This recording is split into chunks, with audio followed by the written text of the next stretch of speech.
હવે છોલા હોય કે ચોળા, સફેદ ચણા હોય કે કાળા ચણા, બધું મજેદાર બનશે. થોડા જ વરસાદમાં અમદાવાદના અલગ અલગ વિસ્તારોની હાલત છે તે કફોડી બની ગઈ છે અને નારોલ ઈસનપુર રોડના અત્યારે હું આપને દ્રશ્યો બતાવવા માંગીશ કે મુખ્ય રસ્તા અને સર્વિસ રોડ જાણે કે પાણી થઈ ગયા હોય તેવી હાલત અત્યારે થઈ ચૂકી છે ને દર વર્ષની આ સમસ્યા છે. સર્વિસ રોડ આપ દ્રશ્યોમાં જુઓ કે સર્વિસ રોડમાં જે સોસાયટીઓમાં જવાના રસ્તા છે ત્યાં પાણી ગરકાવ થઈ ગયું છે ને તેને જ કારણે લોકોને ભારે મુશ્કેલી છે તેનો સામનો કરવો પડી રહ્યો છે. અહીંના લોકો છે, સ્થાનિક લોકો છે, એમની સાથે વાત કરીશું. ભાઈ, અહીંથી અવર જવર રોજ કરો છો, શું પરિસ્થિતિ હોય છે વરસાદમાં? વરસાદમાં થોડું વરસાદ પડે તો પાણી થઈ જાય, આવવા જવાની તકલીફ થાય છે સોસાયટીમાં. કોઈ ગાડીઓ બંધ પડી જાય છે, બધું થાય છે. પછી થોડું વરસાદ પડે તો સુવિધા કઈ નથી, મ્યુનિસિપાલિટીની કે ગવર્મેન્ટની કોઈ સુવિધા નથી. ગટર લાઇનની સુવિધા હોવી જોઈએ, બધું વરસાદ પહેલા કરવા જોઈએ ને આ બધું. દ્રશ્યો જોવો કે જે લોકો અહીંથી નીકળતા હોય છે તેને સ્વાભાવિક રીતે મુશ્કેલી પડતી હોય છે, કેમ કે પાણીના કારણે ગટર હોય છે કે અન્ય કોઈ રસ્તા હોય છે તે દેખાતા નથી ને તેને કારણે મુશ્કેલીનો સામનો કરે છે. ભાઈ, તમે આ વિસ્તારમાં રહો છો, અવર જવર કરો છો, શું છે અહીંની પરિસ્થિતિ કેવી હોય છે?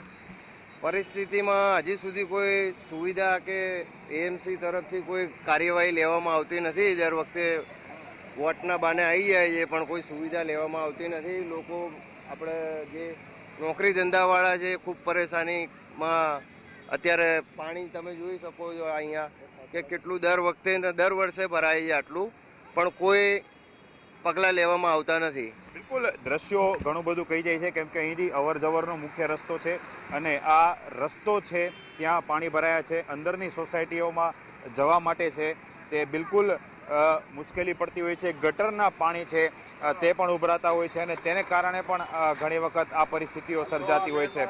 જે રીતે થોડા જ વરસાદમાં એટલે કે 2 થી 3 ઇંચ જેટલા વરસાદમાં જ પૂર્વના અનેક એવા વિસ્તારો છે કે ત્યાં આ પ્રમાણેની પરિસ્થિતિ છે તે સર્જાતી હોય છે.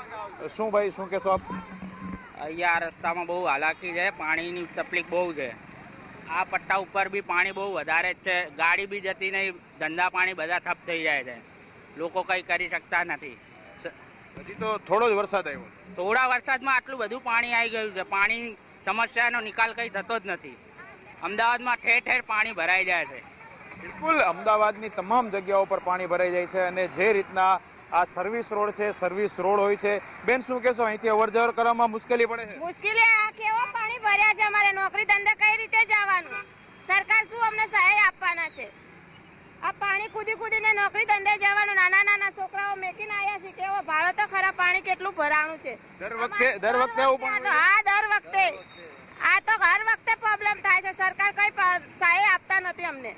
બિલકુલ, દ્રશ્યો હું આપને બતાવવા માંગીશ કે લોકો છે તે અહીંથી અવર જવર કરતા હોય છે. મુખ્ય રસ્તો છે અને મુખ્ય રસ્તા અને સર્વિસ રોડ ઉપર જ્યારે પાણી ભરાઈ જતા હોય છે ત્યારે લોકોને બિલકુલ મુશ્કેલી પડતી હોય છે. પાણીના નિકાલ માટેની વ્યવસ્થા જ્યારે કોર્પોરેશનને ખ્યાલ હોય છે કે અમુક જે વિસ્તારો છે ત્યાં પાણી ભરાતા હોય છે અને તે નિકાલની વ્યવસ્થા જો પહેલેથી જ કરવામાં આવી હોય તો લોકોને મુશ્કેલી ન પડે અને લોકો છે તે સામાન્ય રીતે જે રીતે નીકળતા હોય છે, અવર જવર કરતા હોય છે તે રીતે કોઈ પણ રસ્તાઓ પરથી નીકળી શકે છે. કેમેરા પર્સન મનીષ ત્રિવેદી સાથે હરીન માત્રાવાડિયા, ટીવીના. MDH કિચન કિંગ મસાલા રસોડામાં હોય તો આપણે કાંઈ પણ બનાવી શકીએ છીએ. રીંગણાનો ઓળો, બટેટા ફુલાવર, ભીંડી મસાલા અને બીજું ઘણું બધું.